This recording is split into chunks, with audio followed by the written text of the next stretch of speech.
Europe used to be rich, not just wealthy, rich, genuinely prosperous across the entire middle class. A factory worker in Germany could afford a house, a vacation, retirement savings. A teacher in France could raise 3 children comfortably on one income. A nurse in the UK could buy a home before age 30. This was not exceptional. This was normal. European prosperity was not just for the elite. It was for everyone who worked. But something changed. Slowly, quietly, over the past 20 years. Europeans started getting poor, not in a dramatic collapse, not in an obvious crisis, but in a slow erosion that most people feel but cannot quite explain. Salaries stay flat, costs keep rising, savings disappear, wealth evaporates. And every year, Europeans get a little bit poorer than the year before. The statistics prove it. GDP per capita growth in Europe has stagnated.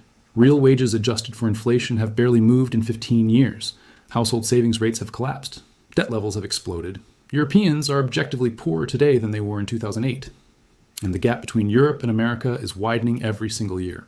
This is the Wealth Records, where every video will change how you see money, history, and the systems that control your life. If you are new here, hit subscribe, because what you are about to learn explains why you feel poorer every year. Europe is not in a recession. Europe is in a slow, permanent decline. And 5 forces are destroying European wealth, relentlessly, unstoppably. Do you live in Europe? Do you feel poorer than 5 years ago? Drop your honest experience below. The first force is energy costs. And Europe has the most expensive energy in the developed world. Natural gas prices in Europe are 3 to 4 times higher than in the United States. Electricity prices are 2 to 3 times higher. This is not temporary. This is structural. Europe has almost no domestic energy production. It imports everything. It imports natural gas from Norway, from Algeria. It used to import from Russia. It imports oil from the Middle East, from Africa. It has shut down nuclear plants. Germany closed all of its nuclear reactors. It bet everything on renewable energy, wind, solar. But renewables cannot provide baseload power. They are intermittent. When the wind does not blow and the sun does not shine, Europe still needs power. So it imports fossil fuels at global market prices. Those prices have exploded. The Russia-Ukraine war made it worse. Russian gas was cheap. Europe was dependent on it. When Russia cut off gas in 2022, European prices went through the roof. They have come down since, but they are still 3 times higher than American prices. American natural gas costs $4 per million BTU. European natural gas costs $12 to $15 per million BTU. Why does America have cheap energy? Because America produces its own fracking, shale gas, offshore drilling, nuclear power, coal. America is energy independent. Europe is energy dependent, and energy costs feed into everything. Manufacturing, transportation, heating, electricity. When energy costs 3 times more, everything costs more. European factories pay 3 times more for power than American factories. So European products cost more to produce. So European companies are less competitive. So European jobs move to America or to Asia. Germany used to be the manufacturing powerhouse of the world. Now German factories are closing, moving to the United States. BASF, the largest chemical company in the world, is shifting production from Germany to America. Why? Energy costs. Chemical production requires massive amounts of energy. In Germany, it is unaffordable. In America, it is cheap. So the jobs leave, the wealth leaves, and Europe gets poorer. The second force is regulation, and Europe regulates everything to death. The European Union has more regulations than any government in human history. Over 100,000 pages of laws, rules, directives, standards. Every product, every service, every business activity is regulated. This sounds good in theory. Regulations protect consumers, protect workers, protect the environment. But regulations also have costs. They slow down innovation. They block new businesses. They make everything expensive. Starting a business in Europe takes months, permits, licenses, approvals. In America, it takes days. Hiring an employee in Europe means navigating labor laws that make firing nearly impossible. So companies do not hire, or they hire contractors instead of employees. Building anything, a house, a factory, infrastructure, requires environmental reviews that take years. Years. By the time you get approval, the project is no longer economically viable, so nothing gets built. European housing construction is far below what is needed. European infrastructure is crumbling because maintenance and upgrades are blocked by regulations. Tech companies do not start in Europe. They start in America. Why? Because in America, you can launch a product and iterate quickly. In Europe, you need to comply with GDPR, cookie laws, data protection, product safety directives before you even launch. So European tech entrepreneurship is dead. Europe has no Google, no Amazon, no Apple, no Facebook, no Tesla. The biggest tech companies in Europe are SAP and Spotify. Everything else is American or Chinese. European wealth used to come from innovation, from building things the world wanted. Now Europe regulates innovation into non-existence and wonders why it is getting poorer. The third force is demographics, and Europe is dying.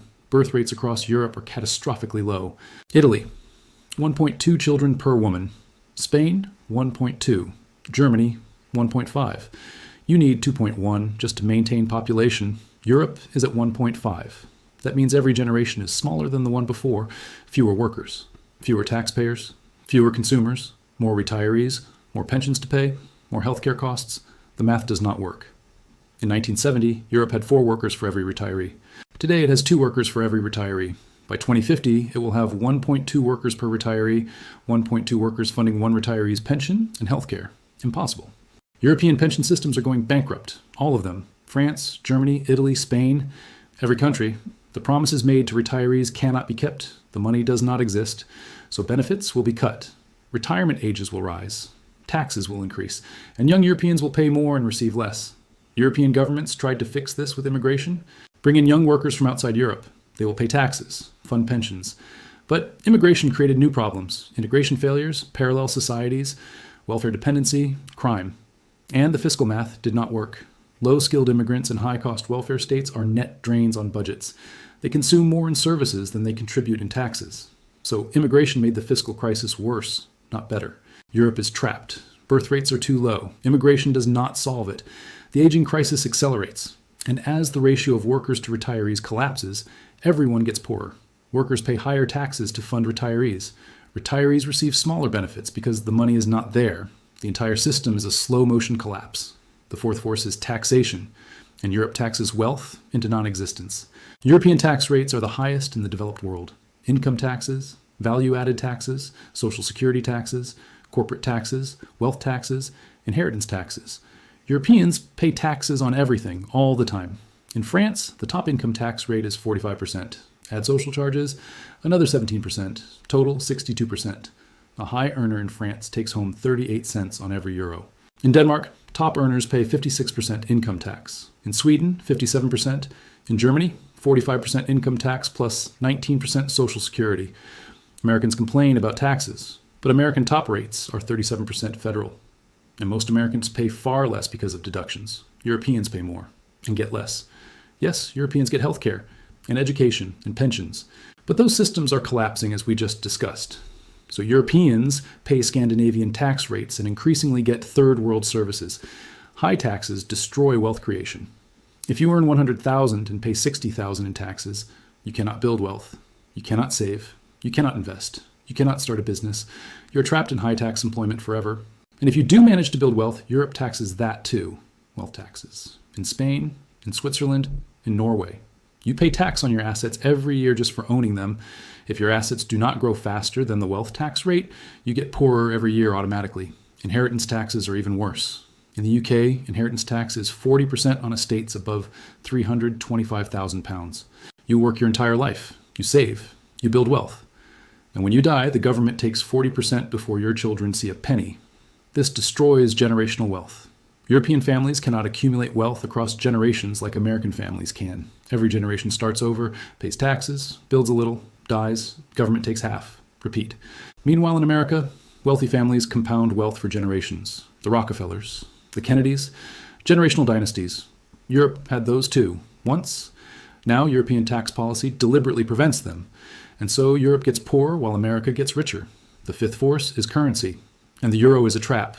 The euro seemed like a great idea. One currency for all of Europe. Easy trade, no exchange rate risk. But it created a crisis that will never end. Countries in a currency union cannot devalue their currency. Normally, if a country is uncompetitive, it devalues its currency. This makes exports cheaper, imports more expensive. The economy rebalances. But in the Eurozone, countries cannot devalue. Germany and Greece use the same currency. Germany is productive, efficient, exports high-value goods. Greece is less productive, less efficient, imports more than it exports. Normally, the Greek drachma would devalue, making Greek products cheaper, balancing trade. But Greece uses the euro, the same euro as Germany, so Greece cannot compete. Greek wages are lower than German wages, but not low enough to compensate for lower productivity. Greek products are more expensive than they should be because the euro is too strong for Greece. So Greece runs trade deficits forever and funds those deficits with debt. Greece, Italy, Spain, Portugal all trapped in the same euro, all running deficits, all drowning in debt. Meanwhile, Germany runs trade surpluses because the euro is too weak for Germany. German products are cheaper than they should be.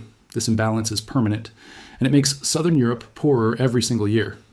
Italy's GDP per capita is lower today than it was in 2008. 18 years of zero growth, because Italy cannot devalue, cannot make its exports competitive. Spain, Portugal, Greece, same story. The euro is slowly strangling Southern Europe, and Northern Europe benefits at their expense.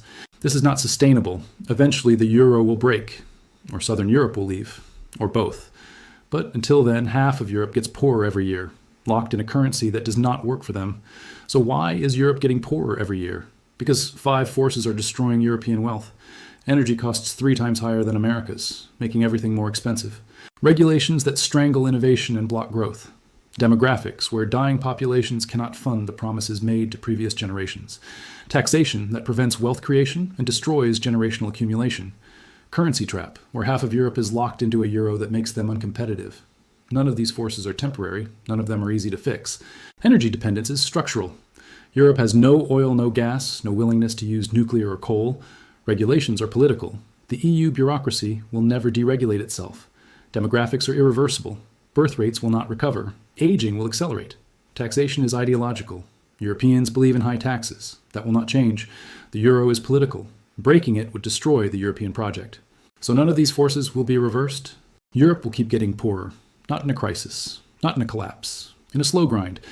Every year energy costs a little more. Regulations get a little tighter. The population gets a little older.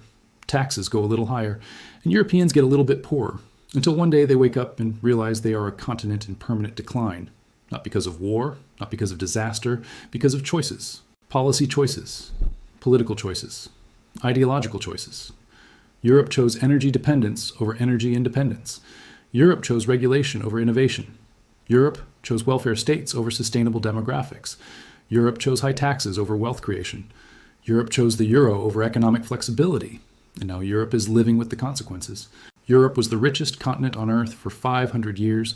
It built that wealth through innovation, trade, capitalism, competition, and it is losing that wealth through regulation, taxation, bureaucracy, rigidity. The forces destroying European wealth are not secrets. Everyone can see them. But Europe cannot or will not change course. And so the decline continues every single year. If this gave you a new perspective, hit subscribe. The Wealth Records.